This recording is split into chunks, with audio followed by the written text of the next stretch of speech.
वैसे भी कहा जाता है आपको वहाँ पे बुलावा आता है, आप घूमने नहीं जा सकते। और वैसे भी जब आप जाओगे तो आप 3 बार ही जाओगे।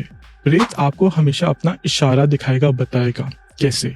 आपके घर में बड़ी बदबू एकदम से फैल जाएगी। ऐसी कौन सी जगह है जहाँ पर ब्लैक मैजिक और ये सिद्धियाँ होती हैं? सबसे जो आप पूछना चाह रहे हो कामाख्या देवी के बारे में पूछना चाह रहे हो। वहाँ का कुछ सीक्रेट बताओ। उसकी एक्चुअली जो स्टोरी है, एक दिन ना महादेव बहुत ज़्यादा वर्टिलिटी मतलब मैस्कुलिनिटी एनर्जी में थे, मतलब अपने लिंग पे ध्यान था उनका। तो कामदेव ने आके बोला कि मैं वहाँ पे आया, आपने मुझे ध्यान नहीं दिया, आप उस शक्ति में हैं। तो आप कामदेव ने उनको श्राप दिया था महादेव को कि आपकी अब जो वर्टिलिटी है वो चली जाएगी, मैस्कुलिनिटी है वो चली जाएगी। तो महादेव ने कामाख्या देवी में माता के आगे प्रे कर रहा था उस रूप में, वो योनि के रूप में है।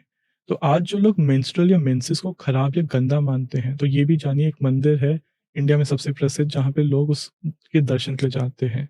तो वो ताकत कितनी अच्छी है। पर आप वहाँ जा रहे हैं, वहाँ कोई मजाक की जगह नहीं है। वैसे भी कहा जाता है आपको वहाँ पे बुलावा आता है, आप घूमने नहीं जा सकते। और वैसे भी जब आप जाओगे तो आप 3 बारी जाओगे, 1 बारी नहीं, आप 3 बारी जाते हो कामाख्या देवी जब आपको बुलावा आता है। कैसे? One way of the other ऐसा ही सिचुएशन बनेगा कि आपको जाना पड़ेगा फिर से। पहली बारी जाओगे तो आपको शायद से एनर्जीज़ ही ना समझ में। दूसरी बारी मैं अभी किसी का पोस्ट पढ़ रहा था तो दैट मेंशन्ड, मैं पहली बारी गया तो मैं बहुत डिसओरिएंटेड था। दूसरी बारी गया तो मुझे ऐसा लगा कि ये अपनापन है।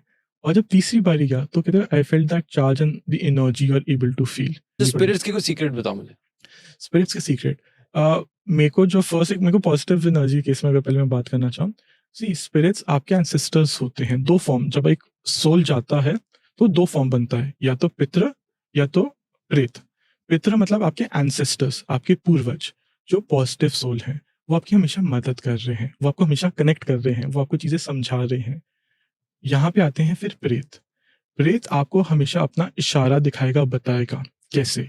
आपके घर में बड़ी बदबू एकदम से फैल जाएगी, ऐसे लगेगा जैसे कोई बड़ी खराब टमाटर प्याज किसी ने रखा हुआ है। आपके घर का सामान टूटेगा, कांच का सामान बार बार टूट सकता है। आपके घर में कोई एक्सीडेंट हो सकता है, या कोई गाड़ी का एक्सीडेंट हो सकता है, या गाड़ी से एक्सीडेंट होते होते बचे वो। ऐसे भी केसेस जहाँ पे लोग ऐसे लगता है जैसे उनको किसी ने धक्का मारा है।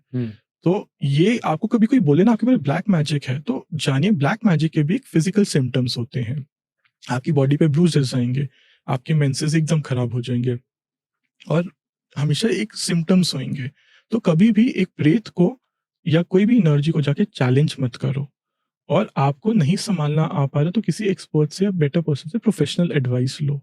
एंड मैं हमेशा एक बात बोलता हूँ, हर किसी से अपनी टैरो कार्ड रीडिंग मत कराओ, हर किसी से अपना एस्ट्रोलॉजिकल चार्ट मत दिखाओ। आपको क्या पता वो पर्सन आपकी कुंडली के ऊपर दोष या नजर नहीं बना के बैठा हुआ। जो सही है उसी के लिए हम ऑब्वियसली।